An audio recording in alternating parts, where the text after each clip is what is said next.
pour les news avec de l'athlétisme. Alerte inquiétante pour Van Niekerk.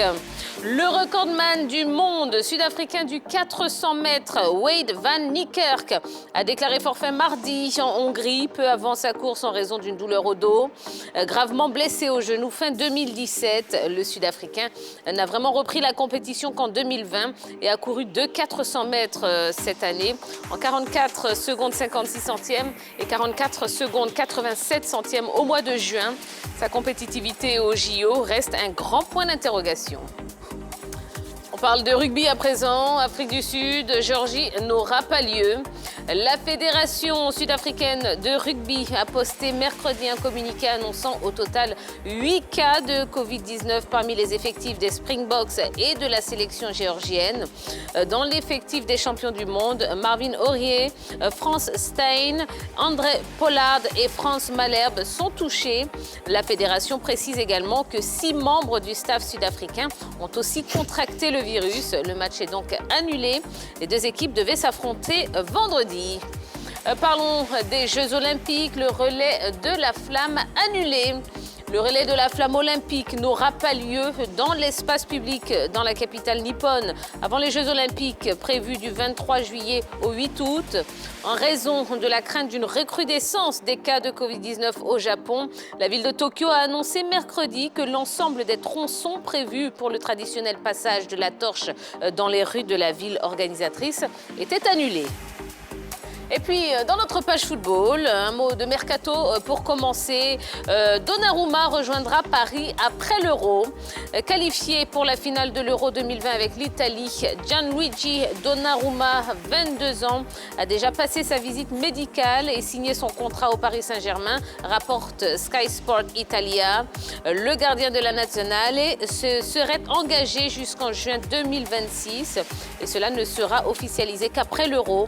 En fin de contrat à l'AC Milan, il devrait bien rester au Paris Saint-Germain pour être titulaire et concurrencer Keylor Navas et non pas être prêté comme cela avait été évoqué en premier lieu.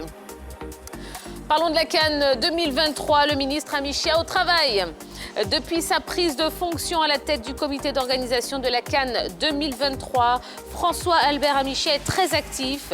Lundi, au siège du COCAN, il a reçu Robin Swachou, directeur général de Vivendi Sport, filiale du groupe Bolloré, qui souhaite accompagner le COCAN dans ses différentes missions. Au cours des échanges, le ministre Amichia a affiché sa volonté d'accélérer les choses pour atteindre les objectifs fixés. Écoutons François Albert Amichia. Vous savez que le chef de l'État, en 2014, a poussé à la candidature de la Côte d'Ivoire pour l'organisation de la CAN, d'abord 2021, qui a été repoussée en 2023. Entre-temps, nous avons organisé les Jeux de la francophonie qui ont connu un grand succès. Et le chef de l'État a souhaité que la CAN 2023 soit le rendez-vous de la jeunesse africaine. Et pour cela, il faut se donner les moyens de réussir cette CAN. Nous avons des équipes qui sont en place, qui travaillent depuis 4 ans là-dessus. Nous sommes à 2 ans de l'événement. Il faut passer un coup d'accélérateur pour pouvoir atteindre les objectifs. Et nous avons jugé nécessaire de nous entourer de structures qui ont une expertise dans le domaine. Le groupe Vivendi Sport est spécialisé dans les grands événements sportifs de la planète. Nous allons voir le type de partenariat qui va nous lier afin de pouvoir répondre aux attentes non seulement du chef de l'État, mais également des organisateurs de la CAF et aux attentes de la jeunesse ivoirienne. Mais voilà qui est extrêmement rassurant et extrêmement encourageant. Allez, on termine avec la CAN de mini-foot. Les éléphants se sont envolés pour le Nigeria.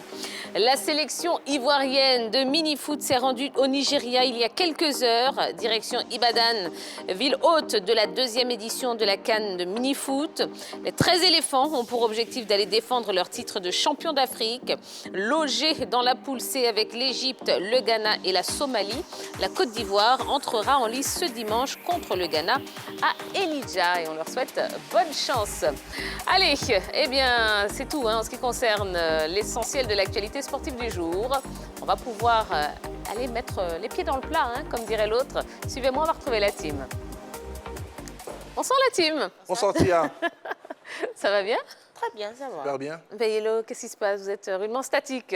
Ah bon? Ouais, Ça va. Oui, on a l'impression que bon. Ça Ah va, ben ça voilà, c'est mieux, c'est mieux. Bon, allez, on a du pain sur la planche, hein, Monsieur Jean-Philippe Auréa. Oui, beaucoup d'éléments à décortiquer. Mais on est d'attaque. Eh ben voilà, ça tombe très bien.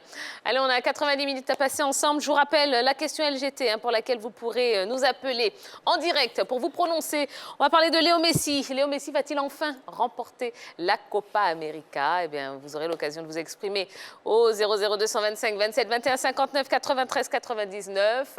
Ce sera tout à l'heure. Je vous donnerai le top départ. Mais si vous avez hâte, si vous êtes trop impatient de vous exprimer, eh bien, il y a la page Facebook qui est là. Elle est à votre disposition. Vous êtes déjà très nombreux à nous avoir envoyé des messages. On en lira un maximum, je vous l'assure. Allez, on va passer au focus.